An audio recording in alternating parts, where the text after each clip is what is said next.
bound the substrate. They work to produce product in one of two ways. And this is what we're going to talk about the rest of today and all through Chapter 7 as well. The two ways are either non-allosteric, which we're going to talk about the rest of today, and then allosteric. Now, what we're going to do is use our reaction orders and our plots of rate versus substrate concentration to notice the difference between the two.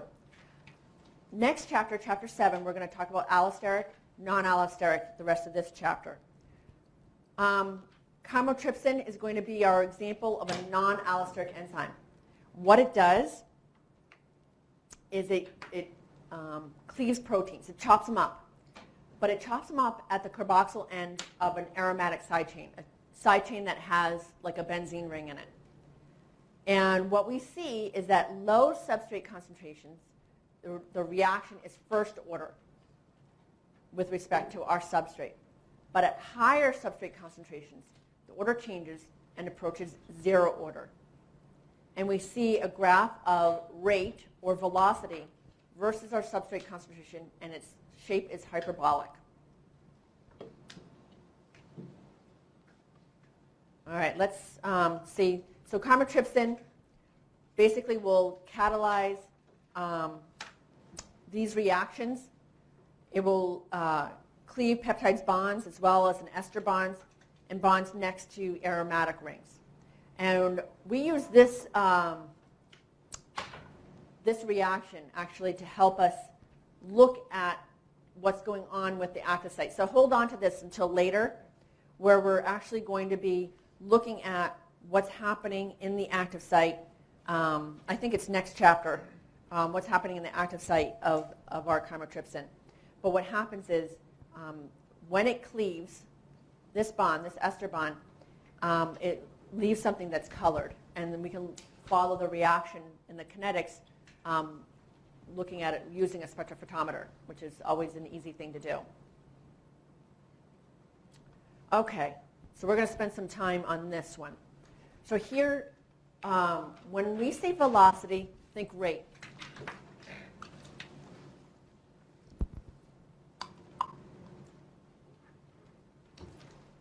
And then here is our substrate concentration. What's going in to the active site? The protein that's going to be chopped up. Now down here, the rate of the reaction depends on the concentration of the substrate. That's what we mean first order, right? But up here, there's so much substrate that the reaction rate does not depend on the substrate concentration. What we said is we've saturated the enzyme. So to understand this plot, what you have to first understand is that we're holding the enzyme concentration constant. So let's say we have 100 chymotrypsin enzyme molecules. What does this shape remind you of? What protein? Myoglobin, right? And myoglobin was one amino acid chain, right? It didn't have subunits, and the same thing with chymotrypsin. It's one amino acid chain. So just like with oxygen in our myoglobin, the same thing happens here with chymotrypsin and the protein that it's going to chop up. So here we have a lot of chymotrypsin free. So when the substrate comes in, it can come in and do its job and leave. No problem. It's like shopping right now at Crossgates. There's no problem. Well, is it open yet? No, it's not open yet.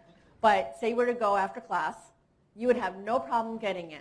It will be first order. It would just depend, the rate would just depend on how fast you can work, right? How fast or how long you need to shop, which for me is always way, way too long.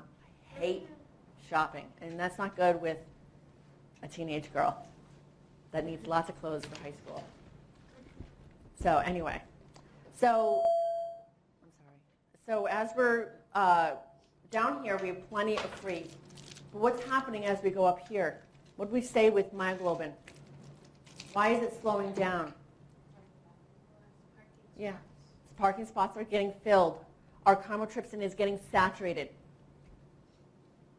So now it's very hard for the substrate to find any free chymotrypsin. So why do we say it's zero order?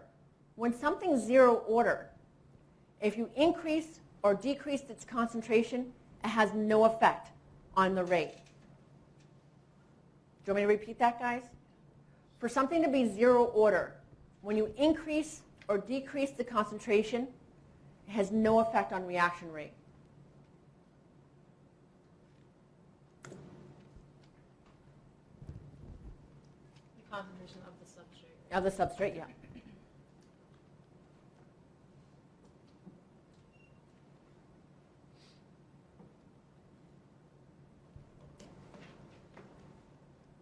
So we have a maximum rate at which our 100 chymotrypsins can work. You'll release product only as fast as the chymotrypsin can work to get it done, as fast as the shopping can get done, right? Here, we release product as fast as we can find empty chymotrypsins. But up here, we have to wait for somebody to finish shopping before we can go in there. It works. My shopping thing works. I've used it for years, and I haven't been able to find questions that it doesn't help out with, at least for this. All right, so we have this important term called maximum rate, Vmax. So there's terms that you guys need to remember. Then another one is half of that value. And that half of that value, when we extrapolate down to the x-axis, we get a substrate concentration that is equal to this value Km, Michaelis Constant. And we will talk about this later. It's very important. It has to do with the affinity of the enzyme for the substrate.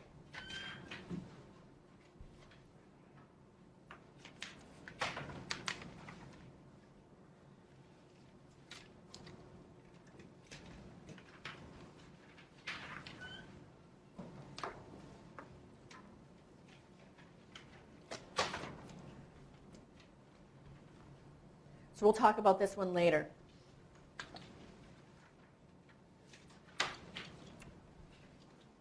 Next chapter, we're going to use ATCase. I'm not even going to try to say that. As an example of an allosteric enzyme. It catalyzes the reaction between aspartate and a carbamoyl phosphate. Basically, it's a precursor reaction for the synthesis of our nucleobases.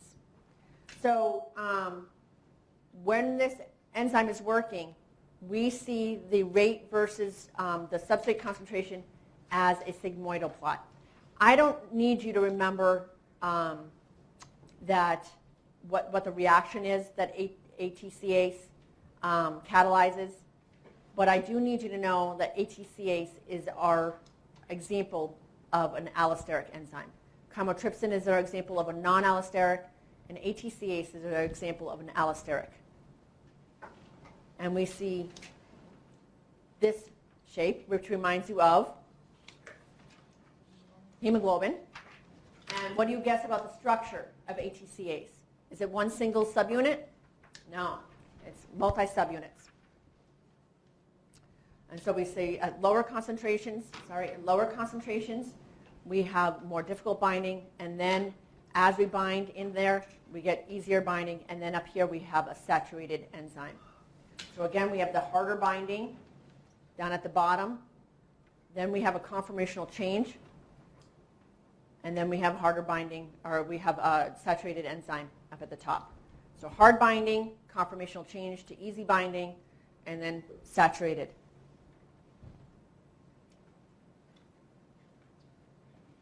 So again, these plots should remind you of myoglobin and hemoglobin. And what we're going to do is have two different models to explain these enzyme behaviors. We're going to look at the Michaelis-Menten kinetic model for our non-allosteric enzymes, and we're going to do that now. And next chapter, we're going to look at the models describing allosteric enzymes. We're not going to look at the math for those. We're just going to discuss those models. And that's next chapter. So let's dig in to our Michaelis-Menten kinetic models. Have you guys heard of this before? Anybody heard of Michaelis-Menten? You've heard of what class did you hear it in? I took nutritional biochem. Oh, okay. So this is probably all repeat? I like the same. Yeah. Is it? Let me know how it's different. I'd like to know. So far, it's all the Okay. So you're going to get an A, right? Why do you have to take a different one then? same. The school I applied to said they preferred biochem. I don't know if they were like all about saying nutritional biochem, but it's the same. Okay. All right. Well, I hope you enjoyed this class. If you have anything to add, yeah, this is a nice little break for you. All right.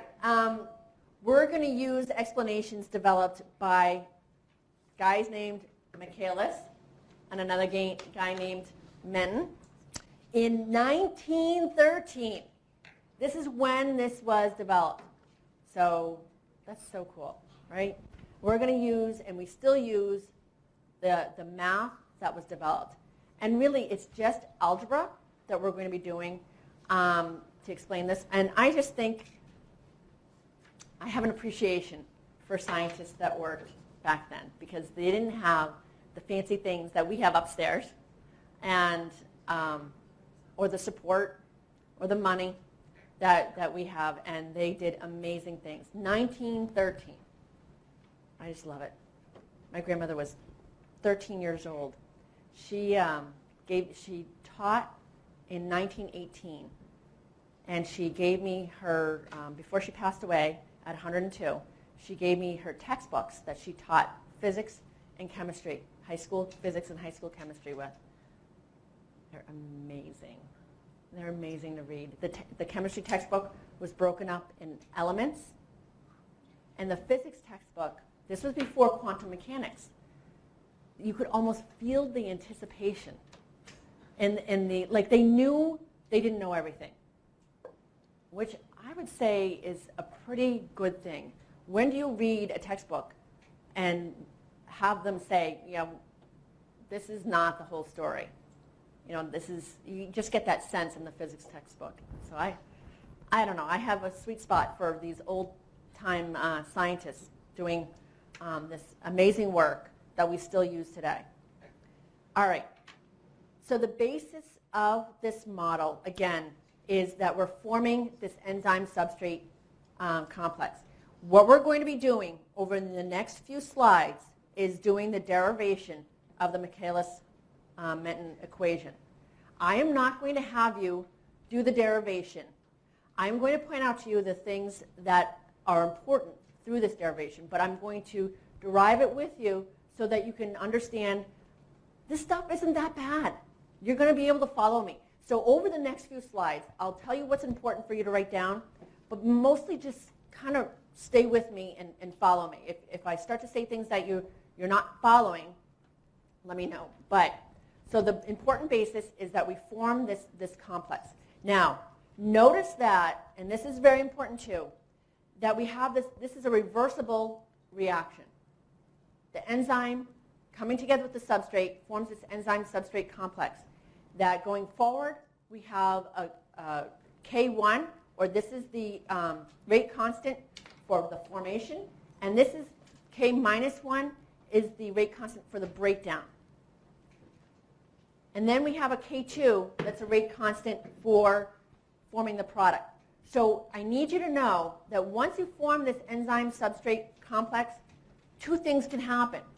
It can dissociate back into the free enzyme and substrate, or it can form the product. So that's one basis there.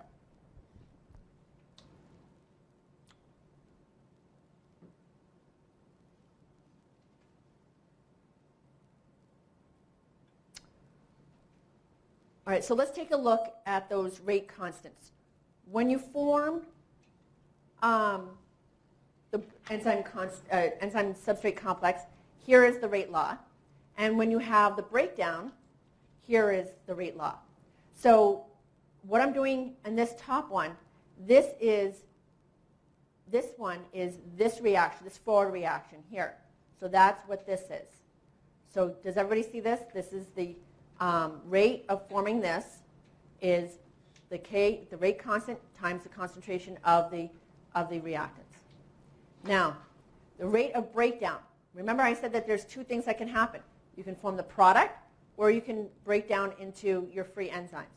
So here, the rate of the breakdown is equal to this rate law plus this rate law. So the rate law for going forward to product and the rate law for going backwards.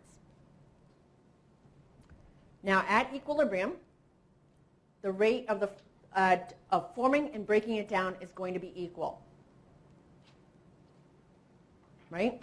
At equilibrium, the rate of making our enzyme substrate complex and breaking it down is going to be equal. So what I'm doing here is setting the right-hand sides equal to each other.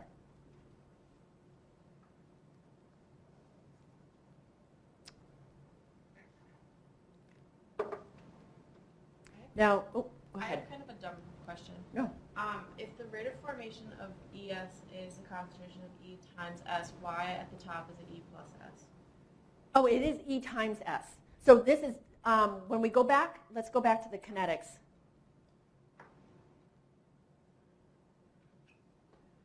When you do the rate law, the rate of the reaction is the constant of the two reactants times each other.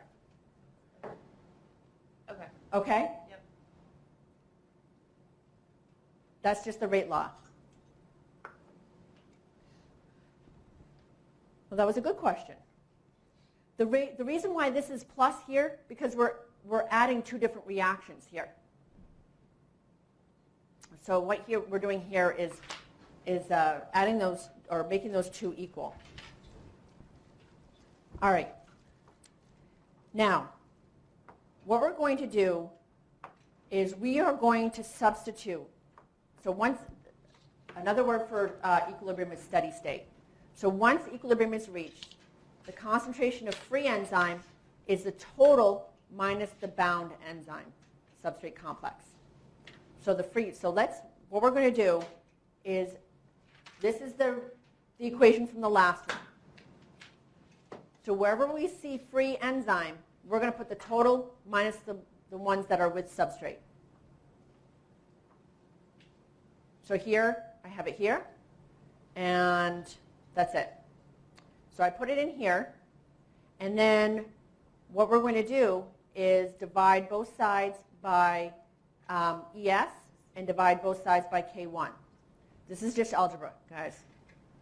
I'm only doing algebra. So what I'm doing, take a look at this reaction, or this equation. This enzyme, I'm putting this side into here. So you see it right here? That is that right there. And then times substrate. And then what we're doing is dividing both sides by the ES, concentration of ES. So that's why this is down here. And then we're going to divide both sides by K1. So the K1 is gone from the left-hand side and now is divided on the other one. We're going to make this equal to our Michaelis constant. Now, what does that look like? These are the two rate constants for the breakdown, and this is the rate constant for the formation. So the rates of the breakdown over the rates of the formation is the Michaelis constant.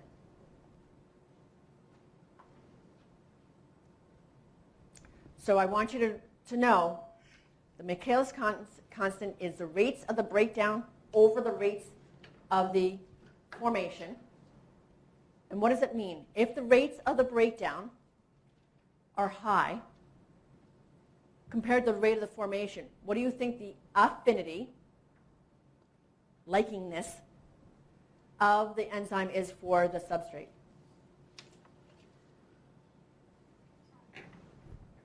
If it's going to be inverse. So the rate of the breakdown is bigger than the rate of the, okay, what did I say before? I'm sorry, let me go back. So the rate of the breakdown is greater than the rate of the constant. Then the affinity is low, but the Km is high. Okay? So it's an inverse relationship between affinity and the Km. I had a student in previous semesters that thought I was saying infinity and let it go for like 3 lectures. And she's like, what do you mean by infinity? Affinity, meaning likingness, okay? So a large Km means a low affinity.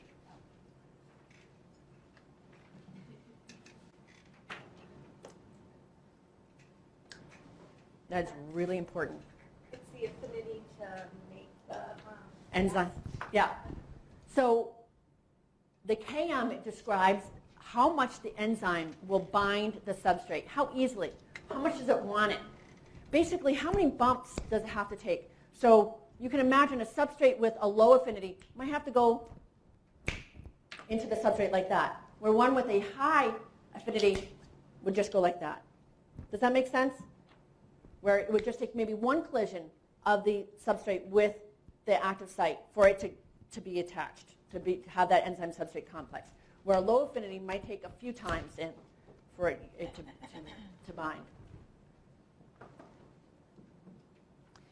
It's our way to describe these different substrates that might come into our enzyme. So it's a very important thing. So our Km, this is a great way to look at it, but this is how we calculate it. So we're going to calculate it. Now, what I'm going to do here, and over the next 2 slides, is sort of do some rearranging so that we can get some other terms. So here is what we had on the last slide, except I don't have the rate constant. So this was over here on the right, and this was over there on the left. And so what we're going to do now is multiply both sides by ES, right? Between this one and this one, I multiply both sides by ES. Now, what I'm going to do is bring this over to this side, right? I can do that, right? Add ES times S from here over to here. You guys follow that? Basic algebra. Okay. So now I have on the left-hand side, this one, and then over here. But then what I did is I took out the ES, so I'm left with the Km plus the S. Does everybody see how I went from here to here? If I see a lot of like faces going, oh my God, this is not good. So here I took this, put it over there. But both of them have this ES, so I took it out. So what's left is the Km and that S. And then what we're going to do is divide both sides by what's in the parentheses, and I get this. So the enzyme substrate complex, that concentration, which is sort of hard to get, right? You can imagine, how do you get that concentration? Well, you can get it by taking the total enzyme concentration by the substrate concentration, whatever you're doing, divided by that Michaelis Constant plus the substrate concentration. So that's how you know how much enzyme is with substrate.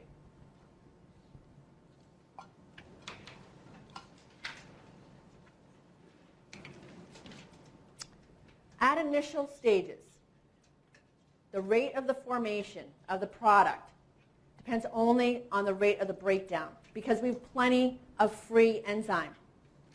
So our initial rate is only dependent upon the breakdown. So what we're going to do is we are substituting in, and we're using the rate. So we're doing this. We're multiplying both. So this ES equals this stuff. We're putting K2 on both sides. So this is the rate of making the product. And that, we say, is the initial rate. And when the substrate concentration is so large that the enzyme is saturated, so here is at the saturation point, we have Vmax. And that's just not yet. You don't need to know anything yet. So far, you don't need to know anything. But I need to know there's one concept I need you to know, that the initial rate depends on the breakdown or formation of the enzyme substrate product because there's so much free enzyme. But at maximum, or when we're at saturation, it depends on the total enzyme concentration. Remember, at the low concentrations, not all the spots are full. So we need to know the concentration of that enzyme substrate complex in order to figure out how much is going to be made. But at the high concentrations, all enzymes are filled. Now, if we put Vmax into the K2 ET from here, if we take Vmax and wherever we see this is our Michaelis-Menten equation. The initial rate is equal to the maximum rate times the substrate concentration divided by the Km plus the substrate. I know this seems unusable, but what we're going to do on Friday is make it a usable form. We're going to make it a usable form. But there's a couple things that I need you to understand. Here you see more plainly the inverse relationship between rate and the Michaelis constant through this equation. I am not going to ask you to memorize this equation, but I want you to know relationships. That there's an inverse relationship between the rate, V is rate, V velocity is rate. So between the rate and the Michaelis constant,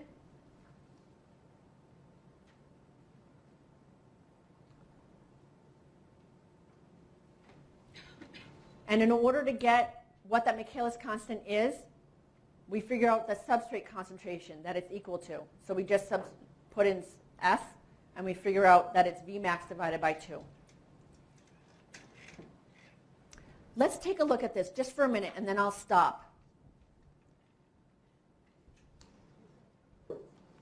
It's Vmax divided by 2. So what we're doing, and I mentioned before, the Km is the substrate concentration where the Vmax is divided by 2. Let me use my pen, and then we're going to take our quiz before we leave. All right, so what if we had something that had a high affinity? You would think that it would go like this, right? That you would have the rate would go up quickly, right? So this is, stop it. Let's just do HI for high, and then L for low, okay? Because every time I do something, it is not good. Now, we get the same Vmax, but imagine we have these three. This is normal, this is a high affinity, this is a low affinity. Take a look at what's happening to the Km. When we have a high affinity, this value is staying the same. What substrate concentration do we have for Km? A low one. Does everybody see that? At this Vmax, you're doing a line across, right? So normal, we have this value. But what we have here is the Vmax, you come over and you go down. And that substrate concentration is very low. So for high concentration, or high affinity, we have a low substrate concentration or a low Km. For a low affinity, we have a high substrate concentration for our Km. So that shows you the inverse relationship. Now, it's kind of a pain in the butt to do an experiment like this. Why would this be painful? Those of you that have ever done any lab work will know when you have a plot, and I'll draw it right here.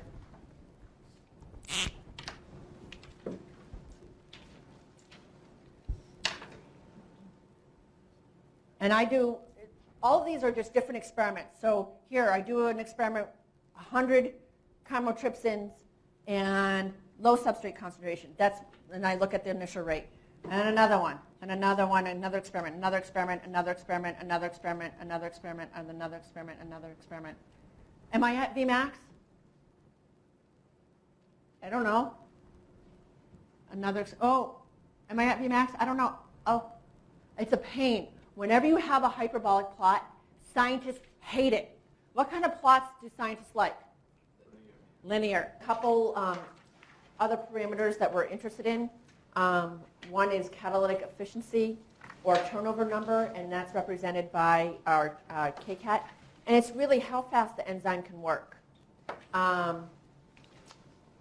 Under our physiological conditions, we can get where the substrate concentration is much less than the Km, that you can do the KCAT over Km. And this is, it's a little bit different. I'm not going to focus on this. I just want you to know that the turnover number, focus on this top one, that the catalytic efficiency, or basically our turnover number, is a maximum rate over the total concentration. So it's basically how fast each one can work.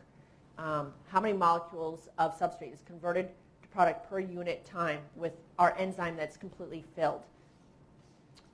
Our total enzyme concentration.